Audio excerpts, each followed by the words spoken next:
Alright, magandang araw po sa inyong lahat mga kababayan. Batang Maynila to, it's... So tama po mga kababayan, si Mayor Vico Soto. Kasi kung matatandaan natin, etong si Diskaya, yung naging kalaban ni Mayor Vico Soto sa pagka-mayor dyan po sa lungsod ng Pasig, ay partner po ng contractor, nung pinaka-general contractor ng magsasagawa ng eleksyon dito sa Pilipinas. So sabi ni Mayor Vico Soto, teka lang, contractor to sa Diskaya at partner o affiliate. Parang sinabkon niya yung ilang trabaho nung Korean contractor na magsasagawa sana ng eleksyon dito sa Pilipinas. Hindi pwede yun kasi magiging conflict of interest. Tatakbo siyang mayor, tapos kasama siya dun sa mga construction company na magiging partner ng Korea na general contractor. Sa question niya pa yan paano mangyayari na ang isang construction company ay kasali o partner ng isang IT contractor? Pero mo, eleksyon, magsasagawa kayo ng eleksyon, tapos kasama construction company. So, paano kinalaman ng construction? Diyan po sa sa pagpapasagawa ng eleksyon sa Pilipinas. So, question po yan ni Mayor Vico Soto. At eto, lumalabas na po ang katotohanan na kaya naman pala talagang malakas etong si Diskaya. Kaya kahit hindi naman na construction ay nakakapasok siya diyan sa mga ilang government contracts.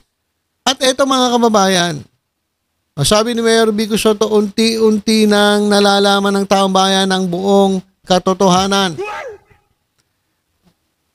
Pasig City Mayor Soto has called out the Diskaya family as the owners of the two construction firms tagged as among top contractors who snagged flood control projects in the country. Base po doon sa inilaban si Presidente Bongbong Marcos, ito pong Alpha and Omega General Contractor and Development Corporation at itong St. Timothy Construction Corporation ay ang dalawang leading companies na pag-aari ng Diskaya family. Ito, basahin natin itong nakasulat dito. PBBM presented the top 15 DPWH contractors for flood control projects. You might have noticed that Alpha and Omega is top 2 and St. Timothy is top 3. These companies, along with other companies including St. Gerard, are owned and controlled by the Diskayas. Ngayon, unti-unti nang nalalaman ng taong bayan ng buong katotohanan. Sabi ng Presidente, during the SONA, mahiya naman kayo. Ayun yung sabi ni Mayor Vico Soto. Kung matatandaan ninyo, nung panahon ng eleksyon, grabe po mamigay ng ayuda etong si Diskaya. At may bali-balita na talagang namimili yon ng boto. Ang dami niyang pinaikot, mga bigas, kung ano-ano, delata, dyan po sa lungsod ng Pasig. At buti na lang mga kababayan, ang mga Pasigueño ay hindi po nadadala sa ganong klaseng diskarte. Sapagkat sa makalipas na 2 termino ni Mayor Vico Soto, ay mas nakita ng taong bayan yung pagbabago sa kanilang lugar. At nakita nila na nawawala itong korupsyon sa kanilang bayan. Sinabi nga ni Mayor Vico Soto na hindi siya gagaya dito sa kina Diskaya na namimigay, na nagbumudmud ng pera at nagpapakalat ng mga ayuda. Bakit? Kasi sabi ni Mayor Vico Soto, kapag ginawa yan ng isang politiko, sigurado yan, kapag nanalo yan, babawiin nila yan. Babawiin nila yan. Imposible na mamimigay yan, tapos pag nakaupo na, hindi babawiin. Babawiin nila yan. Kaya siguro yung mga Pasigueño, nakinig kay Mayor Vico Soto. At pagkatapos po ng eleksyon, mga kababayan, ang resulta, landslide po si Mayor Vico Soto. Landslide mga kababayan. At yung botong nakuha ni Diskaya, mas malaki pa ata yung butal nung boto na natanggap ni Mayor Vico Soto. Alam niyo mga kababayan, kung nabigyan ng pagkakataon to at nagoyo niya ang mga Pasigueño at naging mayor etong si Diskaya, patay kayo dyan sa Pasig. Di ba, ang usap-usapan, yung mga politiko nagiging kontraktor. Pero ito si Diskaya, kontraktor na gusto maging politiko. Bakit? Kasi syempre, kapag naging politiko siya, alam na this.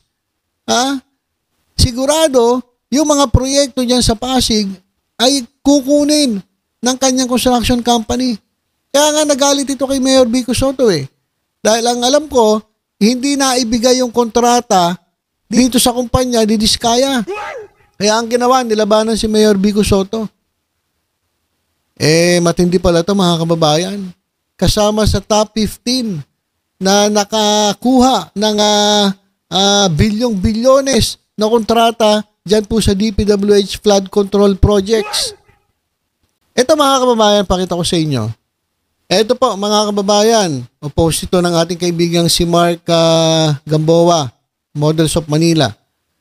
Ito lumalabas na siyam na kumpanya ang allegedly connected dito sa mga Diskaya family.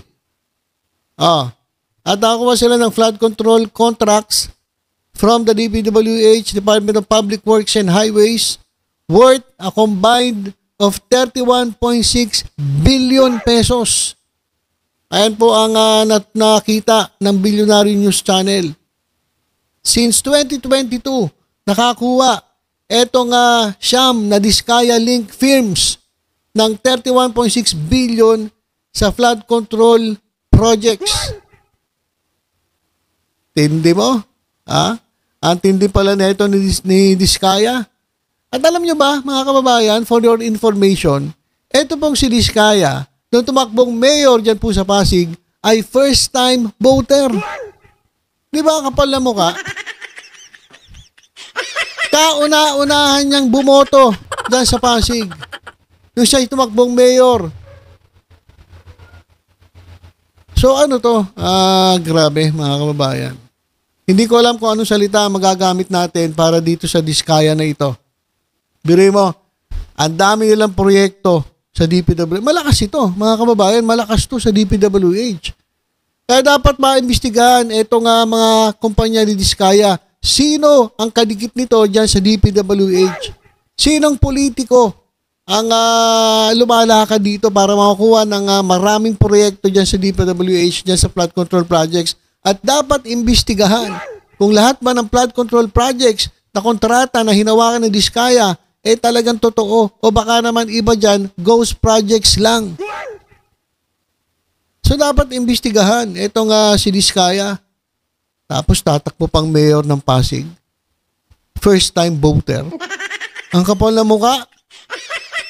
Hindi pa nakontento doon sa kanyang mga proyekto na ang dami pala nilang kontrata niya sa DPWH, gusto pang pasukin ng Pasig. Buti na lang matatalino ang mga Pasigueño. At hindi nila hinayaang makapasok itong Diskaya na to dyan sa local government ng Pasig. Ito yung sinasabi ni Mayor Vico Soto, mga kababayan Delikado ang Pasig kapag napasa kamay ni Diskaya. Kaya yung isa, yung kakampi ni Diskaya na disqualify kasi bastos. Yung mga ganong klaseng politiko, hindi dapat binibigyan ng pagkakataon na maglingkod sa taong bayan kasi bastos. Sabi niya, ang kanya magiging programa para sa mga single parent, particularly single mother. Ang kanyang programa raw ay bibigyan niya ng pagkakataon na sumiping sa kanya. Isang araw sa isang taon. Di ba ang kapal na mukha? Piling pogi. At napakabastos, mga kababayan nun. Naalala ko lang yung tumakbong congressman na yon. Sa mukha pa lang, congressman na So, ayan mga kababayan. Tama po si Mayor Vico Soto. At lumalabas na po ang katotohanan na talagang Hindi pa natin masasabi kung corrupt. Kasi iimbestigahan pa itong Diskaya firms na ito na grabe mga kababayan. Ang dami nilang kontrata sa Department of Public Works and Highways. Matindi. Matindi itong Diskaya na to. Kanino kaya to nagpapatulong? Sino kaya ang may hawak nito? At napakalakas sa DPWH. Sino kaya ang politiko? Meron yan mga kababayan. Meron politiko yan na nasa likod niyan na talagang nagbibigay ng proyekto dyan. Huwag na tayong maglokohan. Huwag na tayong tanga-tangahan. Meron pong umahawak dyan at nagbibigay ng proyekto dyan sa mga kumpanya do Diskaya. Kaya tama po si Mayor Vico Soto. Kasi sabi nila dati, hindi naman nila pag-aari yan. Ngayon, naglalabasan. Sabi nga lang ni Mayor Vico, 3. Yung pala, lumalabas. Meron palang siyam na kumpanya na connected dito sa mga Diskaya. Kulang pa yung sinabi ni Mayor Vico Soto. Kaya sabi ni Mayor Vico, mahiya naman kayo. Okay, so bago tayo magtapos, maiba lang tayo ng usapan. Ito po kasing si Camarines Sur Governor El Rey Villapuerte ay binatikos po si Tourism Secretary Cristina Garcia Prasco for allegedly playing the victim and blaming politics for the question raised about the poor performance of her department. Kasi mga kababayan, ito pong si Prasco ay Tourism Secretary. Pero sa kanya pagiging tourism secretary ay palpak po ang naging turismo dito sa Pilipinas. Kaya pinuna siya ni Camarines Sur Governor El Rey Villapuerte. Ang daming dahilan ni Prasco, pero ang totoo talaga ay napakapalpak ng kanyang performance.